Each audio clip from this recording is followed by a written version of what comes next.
Gente, quando a gente pensa nos vasos que eles vão compor um ambiente ou um arranjo, né? Então, as dúvidas, ai, Cris, como é que eu harmonizo esse vaso? Como é que eu faço a compra? Como é que eu escolho? Como é que eu defino, tá? Tem coisas que são primordiais, que são importantes, que é definir o público-alvo, né? Então, eu sempre falo aqui em todas as aulas que a definição do público-alvo é muito importante, principalmente na escolha do vaso. Por exemplo, eu vou colocar, tem pessoas que vão ter mais condições de desprender, vão investir num vaso de Murano, que ele é um vaso mais oneroso, ele tem um valor mais expressivo. Por quê, gente? Qual que é a diferença, né?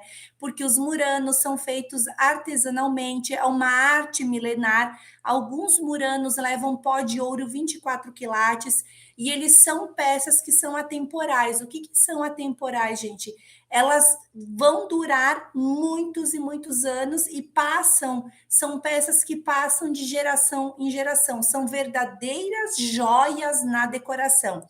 Então, a partir do momento que um cliente ele faz a aquisição de um Murano, ele tem esse conhecimento, ele tem essa cultura, ele é um apreciador desse tipo de arte milenar, né? Que ultrapassa gerações, e muitas vezes as pessoas dão, né? Vocês com certeza já viram pessoas, já passaram por isso. Eu herdei cristais aí da minha família, da minha avó, que deixaram para mim de herança, né? Por quê? Justamente porque ele é uma peça temporal, ele vai passar anos e anos, gerações, e ele não sai de moda, então ele vai encaixar em todos os estilos decorativos. E as pessoas que adquirem esse tipo de peça, que fazem esse tipo de investimento, elas têm a noção que essa peça ela tem um valor agregado maior, justamente por todo o processo artesanal que essa peça passa.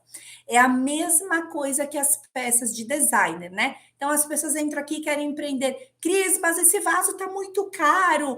Eu estou explicando, te dando essa introdução para que você entenda por que, que o Murano é caro, por que, que uma peça assinada, aqueles vasos de designer, elas são caras.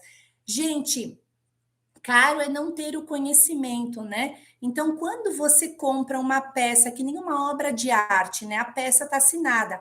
Então, o que, que envolve uma obra de arte e uma peça de design, certo? Existe por trás um pensamento, existe por trás uma criação, existe por trás uma inspiração. Tudo isso se define em duas pequenas palavras que se chama processo criativo. Então, muitas dessas peças elas requerem pesquisa, requerem uma investigação. Então, é todo um trabalho de elaboração, né? Então, confecciona uma peça manualmente, se for uma cerâmica. Então, o designer que criou essa peça, o artista, ele vai fazer toda uma imersão, um estudo, e ele cria um processo criativo por trás dessas peças. Então, por isso que essas peças de designer, elas têm um valor agregado maior. Outras peças que têm um valor mais agregado são aquelas feitas esculpidas manualmente, que são os vasos de madeira. Então, tem aquelas gamelas de madeira, vasos de madeira, tá? Também tem um valor agregado. Então, é bem importante que você defina o seu público, porque esse público ele vai ter um entendimento, né, de que essas peças são de designer, que é um cristal de Murano, que é uma peça elaborada, que ela levou às vezes muito tempo para ser confeccionada, não é uma peça em série. Já esses vasinhos que são mais baratos, por exemplo, um vidro normal, né? Uma cerâmica baratinha, o que, que acontece? Eles são produzidos em série. Então, não é o artesão que vai lá fazer uma a uma, né? Eu acho que vocês já viram como é que se confecciona a cerâmica, né? A cerâmica ela é feita no torno, ela é moldada pelas mãos do artesão, depois ela vai para o forno para ter a queima dela. Então, quando ela vai para o forno para fazer a queima, ela vai ter a durabilidade dela. Então, é muito diferente quando você faz todo esse processo, né? O valor, claro, fica maior, porque desprende, além do conhecimento, o tempo da pessoa que está confeccionando essa peça, certo? Agora, já esses vasos que eles são feitos, que é produção em série, já fala, é produzido em série. Então, vai ter o cachepozinho lá, vai ser colocado numa matriz, tá? E ele vai ser produzido em grandes quantidades.